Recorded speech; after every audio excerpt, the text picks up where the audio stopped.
안녕하세요. 그린나래 TV 그린나래 성미과 원장 박영신입니다. 비타민 C에 대한 업로드가 좀 늦었죠? 비타민 C는 워낙 중요하고 다룰 내용이 많아서 준비하다 보니 좀 늦었습니다. 이번 시간하고 다음 시간 이렇게 2회에 걸쳐서 비타민 C에 대해서 알아보도록 하겠습니다. 준비한 영상 함께 보실까요? 비타민 C는 수용성 비타민 중 하나로 아스코빅 애시드 또는 아스코베이트라고 불리기도 합니다. 비타민 C의 구조는 포도당의 구조와 매우 유사한데요. 실제로 비타민 C를 대량 합성할 때 포도당을 발효시켜서 만듭니다. 비타민 C는 열이나 햇빛에 약해서 쉽게 산화되는데 이것이 산화된 비타민 C의 구조입니다. 대부분의 동물들은 비타민 C를 몸에서 합성할 수 있습니다. 포도당을 재료로 해서 4가지 효소의 작용을 거쳐 만들게 되는데요. 사람과 일부 동물들은 마지막 4번째 효소가 없어서 비타민 C를 만들지 못합니다. 그래서 꼭 외부로부터 공급을 받아야 합니다. 비타민 C 영양제 또한 옥수수나 사탕수수에서 추출한 포도당을 발효시켜서 만들게 됩니다. 비타민 C가 부족하면 잇몸에서 피가 나는 괴혈병이 걸린다는 것은 아마 잘 알고 계실 겁니다. 그것을 처음 밝힌 분이 바로 제임스 린드라는 영국의 해군 군의관입니다. 1747년 린드는 오랜 항해 동안 병사들이 괴질이라는 병으로 시름시름 앓다가 죽는 것을 보고 그 원인을 밝히기 위해서 실험을 하였습니다. 환자들을 2사람씩 6그룹으로 나누어서 각각 6일간 특정 음식을 먹인 후 그 경과를 관찰하였더니 오렌지와 레몬을 먹인 병사들이 회복되는 것을 보았습니다. 그래서 괴혈병의 원인이 오렌지와 레몬에 있는 어떤 물질의 결핍임을 주장하는 보고서를 제출하였습니다. 지금 보면 아주 원시적으로 보이지만 이것은 인류 역사상 첫 임상 실험이었습니다. 하지만 린드의 주장은 그 50년이 지난 후에나 받아들여져서 모든 병사에게 레몬 주스를 공급하도록 했다고 합니다. 그동안 많은 병사들이 전쟁으로 죽은 것이 아니라 비타민 C 결핍으로 죽었다고 합니다. 비타민 C 하면 빼놓을 수 없는 분이 바로 라이너스 폴링 박사님이시죠. 이분은 의사는 아니고 화학자셨는데요. 노벨 화학상과 노벨 평화상을 받으셨습니다. 이분이 40대 초에 신장병을 앓게 돼서 식이요법을 하던 중 비타민 C에 대해서 알게 되면서 연구를 하시고 직접 메가도지요법을 실천하시게 되었습니다. 그리고 그 효과에 대해서 비타민 C와 감기라는 책을 통해 알리셨고 나중에는 암 치료에 효과가 있을 것으로 믿고 임상 실험을 하셨는데 그 당시에는 인정을 받지 못했습니다. 이분이 93세에 전립선 암으로 돌아가셨는데요. 돌아가시기 2주 전까지 강의도 하시면서 비교적 건강하게 장수를 하셨다고 합니다. 이분은 클레나 박사님이신데요. 비타민 C를 이용해서 소아마비 등 여러 가지 병을 치료하신 최초의 의사이십니다. 이분이 하신 말이 아주 인상 깊은데요. 비타민 C는 그냥 비타민일 뿐이야 라는 편협한 생각에 비타민 C를 사용하지 않고 환자가 죽어가는 것을 바라만 보는 의사들이 있다. 우리나라에도 비타민 C로 유명한 박사님이 계시죠? 바로 하병근 박사님이십니다. 이분도 자신의 폐병을 현대의학으로는 고칠 수 없다는 것을 알고 치료 방법을 찾던 중 비타민 C를 알게 되셨는데요. 그때 희망을 발견했다고 말씀하셨습니다. 그리고 비타민 C의 효과를 알리기 위해서 많은 책을 저술하시고 강의를 하셨습니다. 라이너스 폴링 박사도 그렇고 하병근 박사님도 그렇고 자신이 약한 부분이 있었기 때문에 더욱 그 해결 방법을 찾고자 노력하시고 그 효과를 체험하시자 그것을 알리시려고 애쓰신 것 같습니다. 이분은 캐스카트 박사님이신데요. 하병근 박사님의 스승이십니다. 이분도 2만 명 이상의 많은 환자들을 비타민C 고용량 요법으로 치료하셨는데요. 그 적정 치료 용량을 결정하기 위해 연구하던 중 바울 톨러런스라는 것을 발견하셨습니다. 이것에 대해서는 다음 시간에 더 자세히 말씀드리겠습니다. 이분은 비타민C를 이용해서 많은 암 환자들을 치료하신 리오단 박사님이십니다. 미국 캔자스주에 가면 리오단 클리닉이 있는데요. 지금도 비타민C 등 수행요법을 이용해서 많은 암 환자들을 치료하고 있습니다. 비타민C가 우리 몸에 들어오면 여러 조직에 들어가서 그 작용을 하게 됩니다. 특별히 비타민C 농도가 높은 조직은 백혈구, 뇌하수체, 부신 등입니다. 그만큼 많은 양의 비타민C를 필요로 한다는 얘기겠죠. 비타민C는 우리 몸에서 많은 기능들을 수행합니다. 그 중에서 가장 잘 알려져 있는 것이 바로 항산화 기능입니다. 우리 몸 안에는 대사 과정 중에 또는 외부의 독소에 의해서 자유 라디칼이 생기게 되는데 이것이 매우 해롭기 때문에 빨리 제거하는 것이 필요한데 그 기능을 하는 것이 항산화제입니다. 글루타치온, 비타민C, 비타민 E가 대표적인 항산화제입니다. 이렇게 쌍을 이루지 못한 전자를 갖고 있는 게 자유 라디칼인데 여기에 비타민C가 수소 원자 2개를 줘서 과산화수소로 만들고 자신은 산화가 되는 것입니다.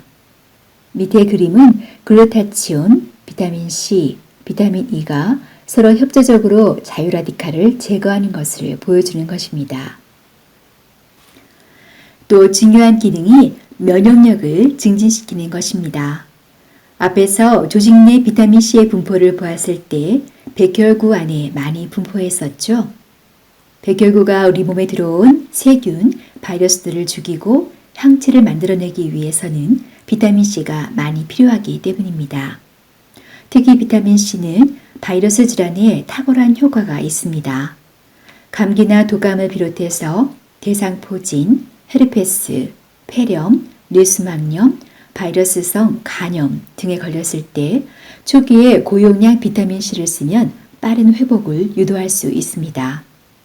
물론 평소에 비타민C를 꾸준히 복용하면 예방 효과도 있겠습니다.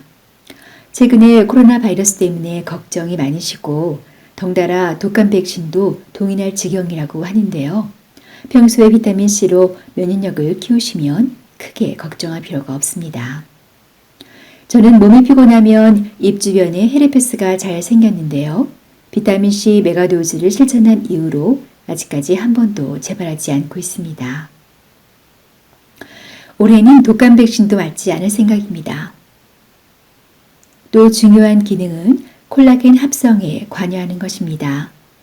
콜라겐 합성에는 2가지 하이드록실레이즈라는 효소가 작용을 하는데 이때 철분이 2가에서 3가로 산화가 됩니다. 그것을 다시 환원시켜주는 것이 비타민C가 되겠습니다. 비타민C가 부족하면 잇몸에서 피가 나고 멍이 잘 들고 하는 것은 바로 콜라겐 합성이 잘 안 돼서 결합조직이나 혈관이 약해지기 때문입니다. 피부 탄력을 위해서 콜라겐을 먹는 분들이 많이 계시는데요. 제 생각에는 콜라겐을 먹는 것보다는 비타민C와 철분제를 드시는 게 더 좋을 것 같습니다. 또 비타민C는 심혈관계 질환을 예방하고 치료하는 효과가 있습니다.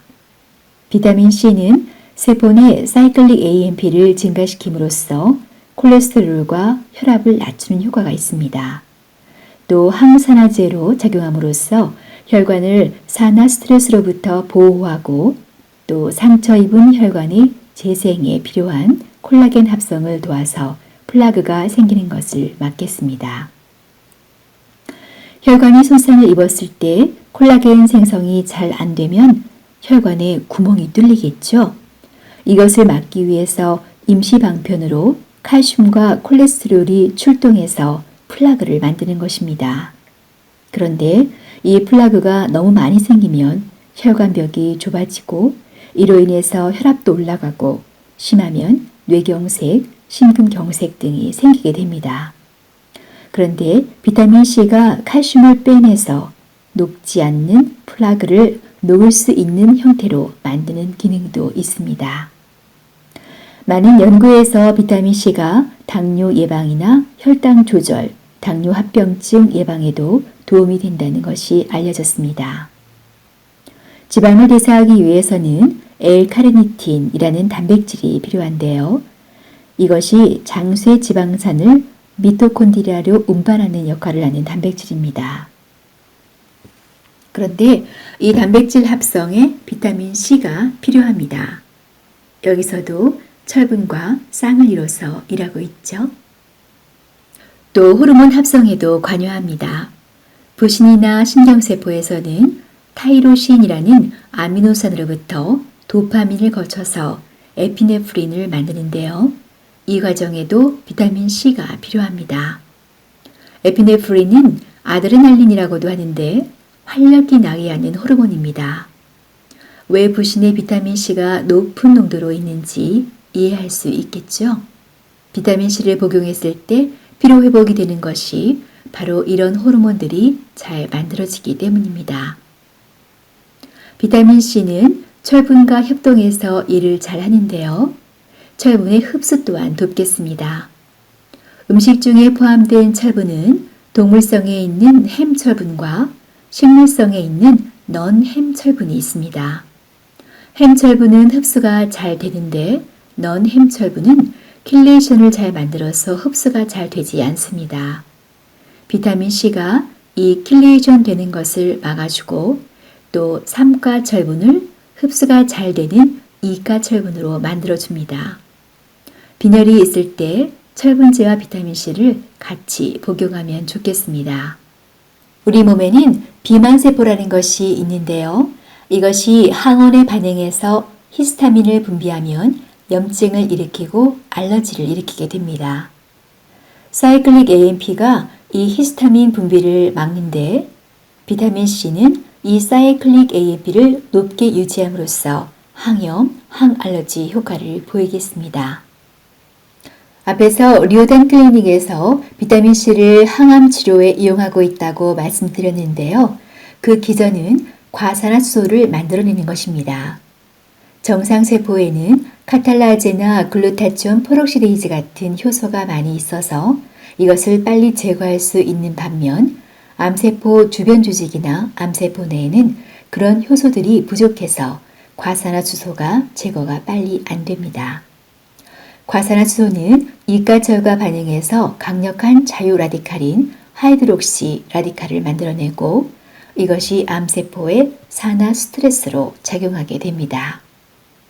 또 암세포 내로 들어간 과산화수소는 DNA나 미토콘드리아에 손상을 주고 암세포는 에너지를 더 이상 만들어내지 못해서 사멸하게 됩니다. 네, 비타민 C의 좋은 효과는 이미 알고는 있었지만 또 이렇게 한번 정리하면서 공부해 보니까 정말 비타민 C가 비타민 중에 왕 중의 왕이라는 생각이 다시 한번 듭니다. 이렇게 좋은 비타민 C의 효과를 얻으려면 어떻게 또 얼마만큼의 양을 복용해야 하는지 다음 시간에 또 자세히 이어서 알아보도록 하겠습니다. 많이 시청해 주시고 많이 기대해 주세요. 감사합니다. 안녕히 계세요.